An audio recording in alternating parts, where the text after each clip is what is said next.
irin wannan babban kamu. Da muna dawowa malam guruntun yake cewa yayin da wani yake cewa an kai turamen zannuwa da za a ba wa mata, matan nan kamar tsirara suke. malam ibrahim yake cewa ga wata canfa ta buɗe, ta ɗauko ɗanta ta buɗe waneninta duka a buɗe tana ba yaron ta nono, amma aka zo aka ce to yanzu za a yi lokacin musulunci, ta koma ta shiro zai gashi ta sa dogon kaya, ta zo ta kawo hijabi. Ya ce wannan matar ita ce ɗazu muka wuce ta a tuɓe, yanzu kuma ga musulunci ya canza ta zama haka. Da aka kawo zannuwa ana basu, akwai waɗanda da ba sa da shirin za su shiga, amma saboda wannan zanin sai kwata ce ni ma zan shiga, sai ta karɓa. Su kuma in sun shiga da gaske suke yi, wanda bai yi shirin ya shiga ba zai shiga ba. Don akwai wani daga cikinsu yana da mata 5, sai aka tambaye mu aka ce to yanzu ya za a yi, sai aka ce ai guda 4 ne suka karɓi musuluncin, ɗaya ba ta karɓa. Muka ce to ai magana ta ƙare, sun riga sun raba kansu. Inda duka sun musulunta ne sai a ce ka zaɓi 4 ka saki guda 1. To sai suka rika karɓar musulunci kawai daga an ba su zani. Shi ne da muna dawa malam guruntun yake ce wallahi da za a samu mutum ya fahimci muhimmancin yadda kuɗi yake tasiri wajen jawo mutane su shiga musulunci, ya ce wallahi yanzu da za ka ba 'yan kwamiti na da'awa ka ba su miliyan 10, ka ce a kirga maka adadin waɗanda za su shigo musulunci da wannan miliyan 10, wallahi sai ka sha mamaki kafin miliyan 10 ta ƙare. Idan zani da hijab da wata take cewa wa malam ishaq yake cewa, ta ce ka kamun zani ka kamun murfin kai, ni ma sai shiga kawai, a kamata zani a kamata murfin kai shike. Irin waɗannan abubuwa akwai mutane da Allah maɗaukakin sarki ya sakkare musu yin tunani akan yaya za a yi a samar da wato taimako mai yawa akan harkar da'awa ta waɗanda ba musulmi ba. Akwai mutane da yawa da za ka ga za su kira mu su ce ina da ina ne suke bukatar irin wannan, su ba da gudunmawa. Wani kuma zai ga video clip ne akan wani gari, daga wani abin da ake yi sai ce don Allah yana so a tura a je wannan garin, nawa ake bukata. To da a ce mutane za su ware kuɗi mai yawa a yi wannan aiki, kowane wata sai kaga 'yan kwamitin nan suna kira suna neman taro sisi ta yadda za a tara kuɗin da za a biya malamai masu karantarwa.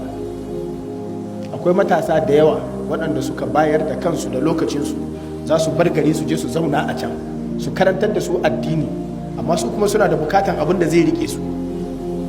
To sai a rasa kuɗin da zai rike sun, sai an yi ta karume-karume da karo-karo a tara kuɗin da za a biya a ɗauki nauyinsu, a tara kuɗin da za a gyara motar ko a sa mata mai ko a sayi wata idan babu a rika tafiya ana zuwa da a wannan, a sayi babura a wuraren da mota ba za ta shiga ba. Idan an je sun karɓi musuluncin a yi musu wani abun da zai ƙarfafe su, a yi musu bohol na ruwa, a gina musu makaranta, a gina musu masallaci. Gori suke wa juna idan garin ku sun musulunta, sai a ga an yi musu kaza an yi musu kaza, sai su ce kaga mun ci gaba mun musulunta, kuma ku musulunta ku samu ci gaba. Don haka dole musulmi ne su yi musu abin ci gaba da zai sa su rinka nuna wa waɗansu cewa musulunci fa ya ja musu arziki. Yanzu garin ku duk ba inda aka yi rufin kwano, amma mu yanzu gashi muna da makaranta an mana rufin kwano, masallaci an yi rufin kwano. Mu garinmu duk ba asibiti gwamnati bata mana ba, amma musulunci ya mana asibiti. Irin wannan abun yana taimakawa wajen sanya su rinka kwaɗaituwa, sai ga gari guda sun shiga musulunci ba mutum ɗaya ba. Kowane sarki yana so a ce a sanadiyar musuluntarsa ya jawo mutane da yawa, kuma ya jawo arziki wa garinsa. So da wannan garin shi ne garinsa na kaka da kakanni mahaifarsa, yana so a ce idan fa ya bar tsafi ya bar kafirci, to me kuma aka samu na ci gaba? Ke zama albarkacin musulunci ne garinsa ya samu abu kaza.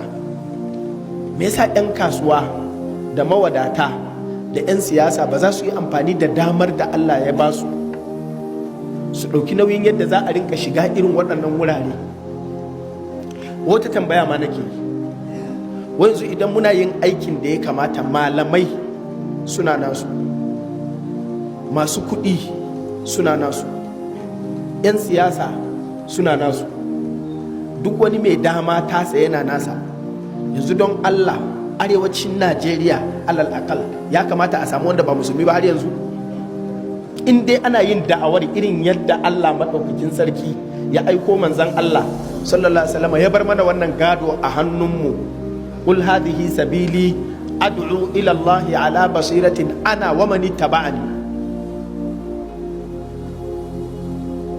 Duk wanda Allah ya bashi dama ya shigo cikin wannan aiki, idan ka samu mutane suka musulunta, ka ci riba biyu ko riba 10 da 20. Ribar lahira wadda ta fi kowace, la an yahdiya Allahu bika rajulan wahidan khairul laka min umurin na'am wa man ahsanu qawlan mimman da'a ila Allah wa amila salihan wa qala innani minal muslimin. Da kuma ribar cewa duk fa mutumin da ya musulunta yanzu ya tashi daga matsayin abokin gabanka, ya zama masoyinka, dan uwanka, don ka huta da sharrin sama. Ko ba za ka samu ladan lahira ba, za ka samu amfanin duniya, ai ka huta da sharrinsa. Idan shi abokin gabanka ne da, yanzu kuma ya zama dan uwanka. A asallahu an yaj'ala bainakum wa bainal ladina adaitum minhum mawadda wallahu qadir. Ta hanyar addini Allah zai iya sanya abinda yake, wanda da yake abokin gabanka, yanzu kuma fa idhal ladhi bainaka wa bainahu adawa ka annahu waliyyun hamim.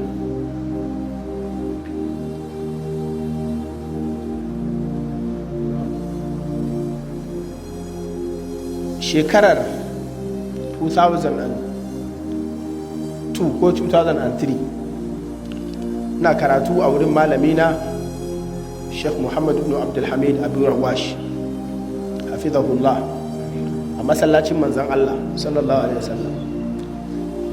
Wani dattijo da yake zama a kusa da shi, tsoho ne, yana yawan kawo irin kayan buɗe baki ɗin nan na azumi. Abokin malamina ne Abu Rawash. Bayan mun dan saba da shi, ina yawan zuwa, sai yake tambaya ta, da ce kai dan Najeriya ne? Na ce, sai ce ka san Ahmad Bello? Da ce wane ne Ahmad Bello? Ce Ahmad Bello tsohon prime minister na Najeriya. Sai na ce masa ban san shi ba. Na ce ai ya bar duniya kafin a haife ni da shekaru.